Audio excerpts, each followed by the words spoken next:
The point of Path to a Half is this.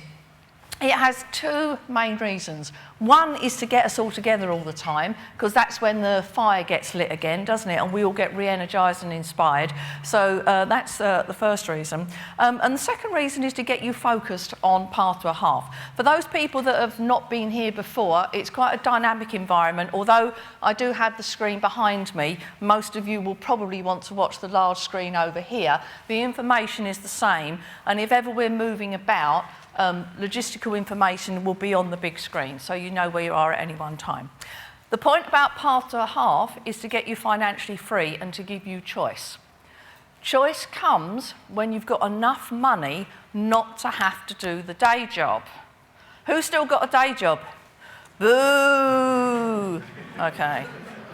Who's given up their day job? Hey! That's better. That's better.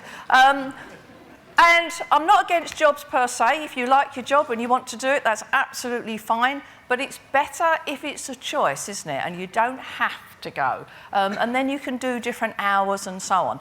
So the point about Path to a Half is to get you to that financial freedom figure as quickly as we possibly can.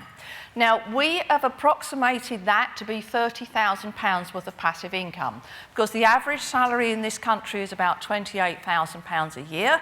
So we guess that if you can earn £30,000 from properties passively, that then starts to give you choice and flexibility. So that's where it comes from. But feel free to adapt that to your own particular circumstances. You might earn, currently £80,000 a year, and you might have expenses of £70,000 a year, in which case Path to a Half is going to be slightly different for you. Does that make sense? But we'll start with the generic £30,000 a year.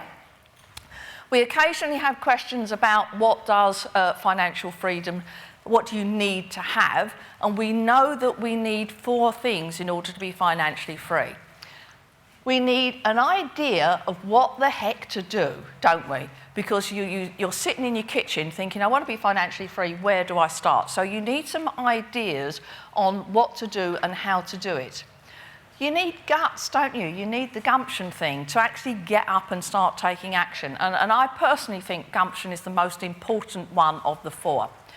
In our particular arena, we need deals. We need some method of transacting, doing a deal that will generate the money for us. And then we also need the money in order to get us going. Sometimes not very much money, and sometimes it's money education rather than money tangible in your pocket, but nonetheless we need to address it as an issue.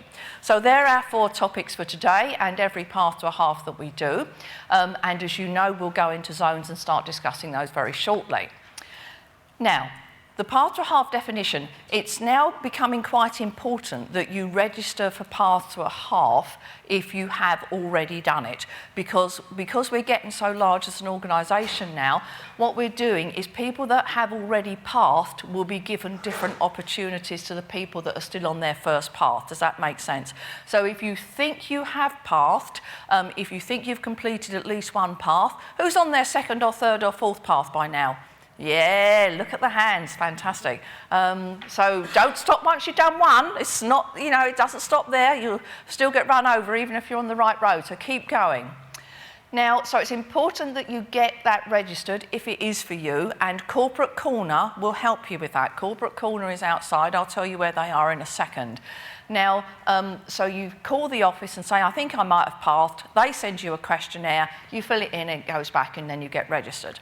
So definition coming up on the screen now. And what we mean by Path to a Half is this. Since joining our organisation, you have personally invested in properties to a total of at least $500,000 purchase price or current value if higher. Not just the equity, okay? It's the total value that we're interested in, or the properties purchased now generate at least £30,000 per annum in net cash flow. So if you remember your wash its face calculation, it's the number at the bottom. Okay, invested means effectively some kind of ownership, and if the ownership is with 2 or more people, you take your chunk. So if you own something 50-50 with someone and it's, 400,000, you've got 200,000 each. Does that make sense? So who thinks they might now have pathed but didn't think they had before? Anybody? A couple of people. So get yourself registered at Corporate Corner because you do start getting some benefits once you've done the first path.